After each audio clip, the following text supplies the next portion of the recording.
Nararanasang energy emergency, mismong si Pangulong Ferdinand R. Marcos Jr. ang nakipag-ugnayan at nag-abot ng tulong sa ating mga kababayan sa Nueva Ecija bilang bahagi ng hakbang ng pamahalaan para maibsan ang epekto ng krisis sa ating mga kababayan, lalo na sa vulnerable sectors. Narito po ang report.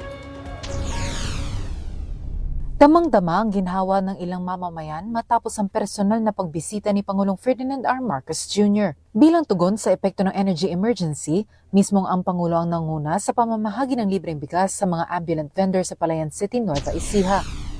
Yung minsan, kumikita ako ng 300, ganyan. Isang araw. Hindi po parehas. Siguro sa benta. At kung minsan, yung pinakamalaki, 500. Portyentuhan lang po ako. Ang mga katulad ni Tatay Joselito na 4 na dekada nang nagtitinda ang prioridad na matulungan ng pamahalaan. Kaugnay nito, tig 10 kilo ng bigas ang ipinamahagi sa unang 100 ambulant vendors sa ilalim ng 5 milyong pisong local government support fund.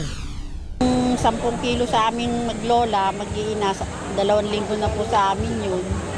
Makakatipid po ako ng halos 3 weeks na budget para sa pambili ng bigas. Idadagdag ko siya sa puhunan ng sa taho ko kasi pambibili ko rin ng lang gamit yun eh.